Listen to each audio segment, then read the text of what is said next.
आज के वीडियो में हम देखेंगे कि कैसे बने जिला जज कैडर के न्यायिक अधिकारी सीधे ही। अमूमन जज बनने के लिए हम लोग देखते हैं कि स्टेट जुडिशियल सर्विसेज की एग्जामिनेशन देनी पड़ती है, जैसे कि आरजेएस, एचजेएस, एचपीजेएस, यूपीजेएस, एमपीजेएस।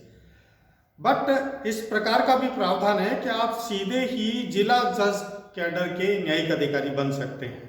डिस्ट्रिक्ट जज लेवल के न्यायिक अधिकारी बनने के लिए क्या क्वालिफिकेशन होगी? ऐसे सभी व्यक्ति जिनको 7 वर्ष की वकालत का अनुभव हो गया है और वो जुडिशरी में जाना चाहते हैं, उनके लिए ये वीडियो निश्चित रूप से मददगार साबित होगा, इसलिए पूरा वीडियो देखते रहें। बहुत बार ऐसे स्टूडेंट्स जो आरजेएस बनने का ख्वाब लेकर के चलते हैं, बट किन्हीं कारणों से उनका आरजेएस में नहीं हो पाता है और वो वकालत में लगे रहते हैं। ऐसे स्टूडेंट निश्चित रूप से वकालत में भी बहुत अच्छा कमा लेते हैं, बट कई बार हमारे मन में टीस होती है कि हम आरजेएस के लिए निकले थे और आरजेएस नहीं बन पाए।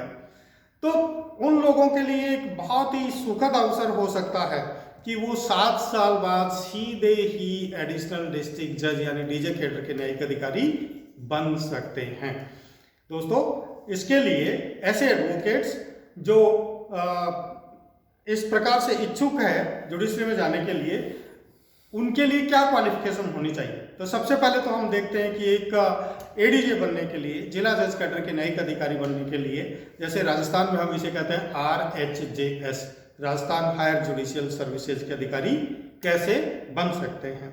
इसके लिए क्वालिफिकेशंस जो है वो यह है कि वह भारत का नागरिक हो, मान्यता प्राप्त विश्वविद्यालय से विधि स्नातक की प्रोफेशनल डिग्री प्राप्त की भी हो, उसकी आयु 35 साल से 45 साल के बीच में हो, यानी he must attain at least 35 years of age. इसमें कोई छूट नहीं है। 35 ईयर से लेकर के 45 साल तक के सभी युवा अधिवक्ता इस प्रकार की परीक्षा के लिए एलिजिबल होंगे, और साथ ही ऐसे अधिवक्ता जो रिजर्वर्ड कैटेगरी से आते हैं, विडो है, महिलाएं हैं, उनको 5 वर्ष की ऊपरी आयु सीमा में अतिरिक्त छूट भी दी है, यानी 50 ईयर्स तक रिजर्वर्ड कैटेगरी के जो अधिवक्ता गण है वो जुडिशरी में आने के लिए आवेदन कर सकते हैं एडीजे के लिए। इसके अतिरिक्त क्या क्वालिफिकेशन होगी? इसके अतिरिक्त वह किसी भी प्रकार से निर्योग्य घोषित नहीं होना चाहिए, जैसे कोई केस हो, केस लो उसके खिलाफ पेंडिंग हो या कन्विक्ट घोषित कर दिया गया हो, दिवालिया घोषित नहीं किया गया हो, किसी लॉ के द्वारा उसको अयोग्य घोषित नहीं कर दिया गया हो। इसके साथ ही जैसा कि मैंने बताया, एक बार कुछ क्वालिफिकेशंस में वापस रिपीट करता हूँ कि वह लॉ का प्रोफेशनल स्नातक हो, 7 वर्ष तक की वकालत का एक्सपीरियंस उसको हो, 35 साल से 45 साल तक की आयु का और 5 वर्ष की छूट रिजर्वर्ड कैटेगरीज को इसमें दे है ही।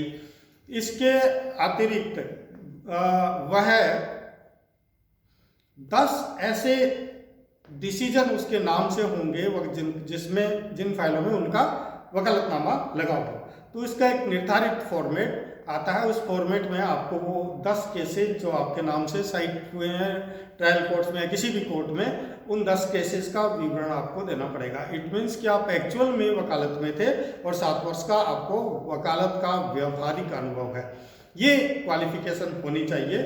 उसके बाद कैसे परीक्षा होती है? तो दोस्तों, इसमें 3 प्रकार से इसका सिलेक्शन प्रोसेस है। पहले इसकी रिटन एग्जामिनेशन होती है, जिसे हम प्रीलिम्स के नाम से जानते हैं, जो कि ओएमआर पे होती है, ऑब्जेक्टिव होती है। यहाँ बीच में एक चीज़ और मैं स्पष्ट कर दूं कि लगभग वही सिलेबस इसका है जो आरजेएस का सिलेबस है, बट इसका लेवल थोड़ा अप हो जाता है। इसकी जो लीगल आईक्यू है वो अप लेवल की पूछी जाती है, अपर लेवल की पूछी जाती है। इसके साथ ही वह व्यक्ति जो एडीजे के लिए अप्लाई कर रहा है, उस व्यक्ति को प्रीलिम्स पास करने के पश्चात ही मेंस के लिए आमंत्रित किया जाता है। मेंस रिटन में होगी और सब्जेक्टिव होगी। जब आप मेंस में उत्तीर्ण हो जाओगे, प्रीलिम्स में कोई नेगेटिव मार्किंग नहीं होती है, मेंस में चूंकि लिखित परीक्षा होती है, जब आप लिखित परीक्षा में हो जाओगे उत्तीर्ण, तो उसके पश्चात आपको साक्षात्कार के लिए बुलाया जाएगा। और जब आप साक्षात्कार में सेलेक्ट हो जाओगे तो आप सीधे ही जिला न्यायाधीश संवर्ग के न्यायिक अधिकारी के पद पर नियुक्त कर दिए जाओगे। तो दोस्तों ये इसके लिए एक सिंपल सी प्रक्रिया है।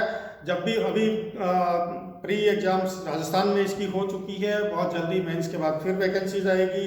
हरियाणा में कुछ दिन पहले निकली थी, दिल्ली में, मीन्स हर स्टेट में डायरेक्ट एडीजे के लिए एग्जामिनेशन भी आयोजित करते हैं।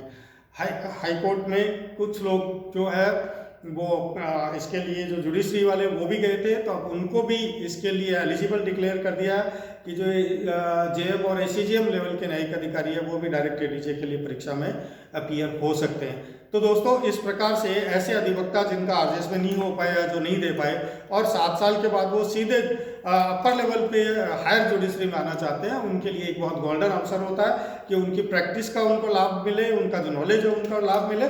इस प्रकार से वो सीधे जो है वो परीक्षाएं उत्तीर्ण करके, साक्षात्कार उत्तीर्ण करके सीधे एडीजे बन सकता है। तो दोस्तों कैसा लगा आज का आपको ये वीडियो, इनबॉक्स में निश्चित रूप से लिखें। अगर अभी तक आपने चैनल को सब्सक्राइब नहीं किया है तो सब्सक्राइब करें, ताकि आगे भी आने वाले इस प्रकार के वीडियोस के नोटिफिकेशन आपको मिल सके। Thank you so much.